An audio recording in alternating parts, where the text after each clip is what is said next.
Hello everyone and welcome back. If you're not subscribed, please hit that subscribe button.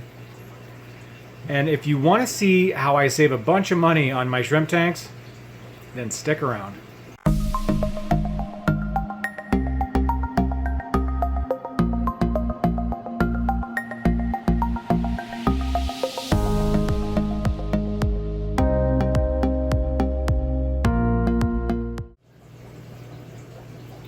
When resealing an aquarium, there are a few things that I'm going to want to use. One of them being some razor blades, preferably with some kind of grip on them. It's a lot easier on the fingers if you have something to hold on to when scraping the silicone off. Some painter's tape or masking tape. It doesn't really matter as long as it sticks to the glass. A caulk gun. And then the most important thing is when you're buying your silicone, make sure that you do not buy the one that has the mold resistance on it. What this does is it will kill your cycle and kill everything in the tank, and it's not a fun time. I've heard pretty bad stories on forums about people using the wrong silicone. I use GE Silicone 1 Clear. This is 100% silicone, and again, it does not have the mold resistance in it. This is a 30-gallon aquarium, and I picked it up for about 15 bucks. I knew I was going to have to reseal this before I purchased it, but before I start that process, I wanted to go over a couple of quick things, and one of them being, there are actually two seals on an aquarium. One of them is the seal that holds all the panes of glass together, and the other one is an inside seal that protects the outside, and it also keeps the water from leaking out of the aquarium. If the inside seal gets too damaged and it starts to fall off, what can happen is the outside seal can become weak. And when that happens, you'll start to see a clouding at the top, because what's happening is it's pulling apart from each other.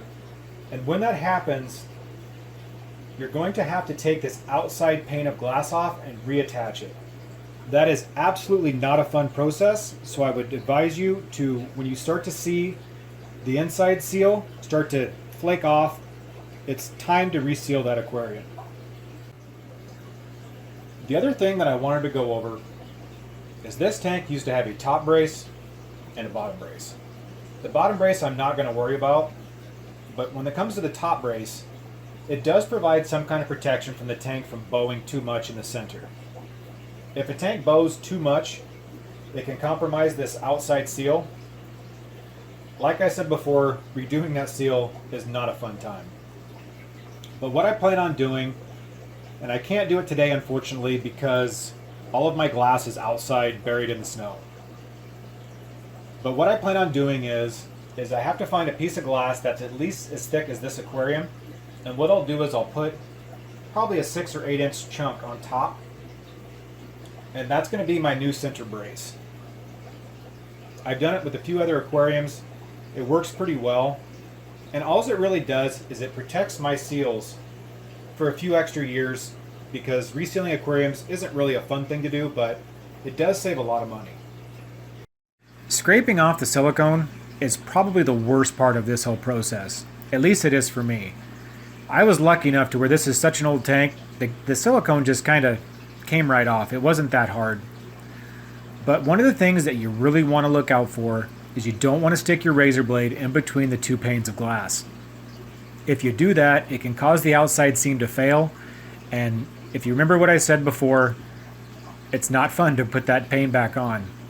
I was lucky enough to where these two panes, or the panes of glass on this aquarium, were so tight together that my blade did not stick in between. Sometimes when I've done this, they leave like a 1/16 of an inch gap in between the panes, and it makes it a much longer process to take off that silicone. Usually I'll scrape the tank about 3 or 4 times before I decide to put the silicone on and tape it off, because a lot of the times when you're scraping this and you think you have it all, if you take a brand new razor blade and go over the whole perimeter again, most of the time, or at least for me, I missed quite a few spots, so it's always nice to give it just that one last brand new razor blade scrape down. I used to use some rubbing alcohol to get rid of all the residue off the corners, but for some reason when I used rubbing alcohol, it seemed to leave its own residue behind and I'd have to re-scrape it off with the razor blade. So now that's why when it comes to my last kind of scrape down, I just give it a really good scrape. I don't use any chemicals to get off that last little bit because most of the time a really sharp razor blade will do just the same thing. Putting the tape on is kind of the easy part. The only thing that I really look for is I want to try to put the silicone on double the width of the aquarium glass itself. There's no really exact width that you can use. It's just what I've been using throughout a few years and a few tanks. And it's never seemed to let me down yet. I'll go around now and I'll trim up the corners of the tape and make sure it looks nice. And then I'll give it just one last little wipe down to make sure that there's absolutely nothing on the glass, because silicone doesn't bond very well with silicone. So if you don't take off every last little piece, it won't bond in that area. And that can be devastating if you get it all done and you think you're done and all of a sudden you have a leak, because then you have to take off every last bit of silicone and start over.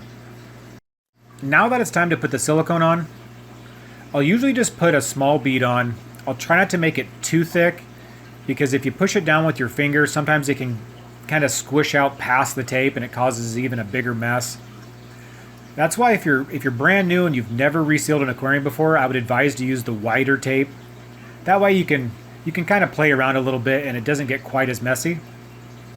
When doing this, there really is kind of a time crunch for when the silicone starts to set just a little bit.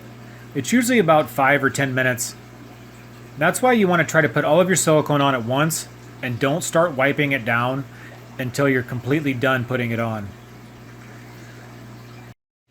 Pulling the tape off can get a little bit messy also.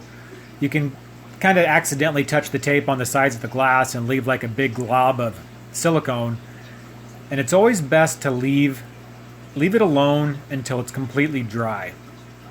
Silicone is a lot easier to scrape off dry than it is wet. That's why any mistakes that you make, as long as the seal is good, you can always come back a little bit later and scrape it off with a razor blade once it's dry.